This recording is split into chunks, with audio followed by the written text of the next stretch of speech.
नमस्कार। मेरा नाम पंडित हरीश कुमार शास्त्री, जानकी ज्योतिष केंद्र।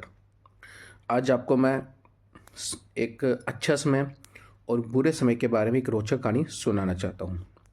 एक बार किसी व्यक्ति ने अपने समय से तंग आकर अपने आप को ख़त्म करने के बारे में सोचा। तो जब वह किसी नदी के किनारे पहुँचा तो वहाँ एक संत तपस्या कर रहे थे। तो संत ने उनको देखा और संत तो समझ गए थे कि यह इंसान अब अपनी ज़िंदगी से तंग आकर कुछ ऐसी एक गलत कदम उठाने जा रहा है। तो उसको अपने पास बुलाकर समझाया। तो उसने बोला कि प्रभु, मेरे जीवन के अंदर मैं बहुत से संघर्ष से गुजर चुका हूँ, मगर मुझे इसका कोई, ये कहते हैं कि इसका कोई मुझे परिणाम नहीं मिल पा रहा। तो संत ने समझाया कि विधि के विधान ने, उस परमपिता परमेश्वर ने और श्री राम जी ने जब उनके साथ एक बहुत बुरा समय आया, तो इन बुरे समय में उनके हर किसी ने उनका साथ छोड़ दिया।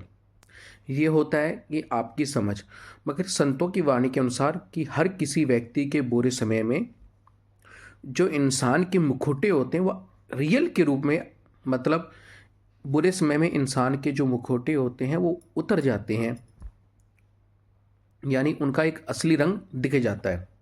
इसको कहते हैं बुरा समय। जिस जिस व्यक्ति के बुरा समय चल रहा है, तो ये आप ये समझ लेना कि वो आपके साथ बुरा नहीं हो रहा, वो उन लोगों का मुखौटा है जो उन्होंने आपके अच्छे समय में पहना था और आपके बुरे समय में वो उन्होंने निकाल दिया। इसको कहते हैं विधि का विधान के द्वारा आपकी आंखों के सामने एक पर्दा उठना। और जब प्रभु की कृपा होती है, देखिए संघर्ष तो सारी उम्र चलता रहेगा, संघर्ष नो डाउट जब तक आप जियोगे।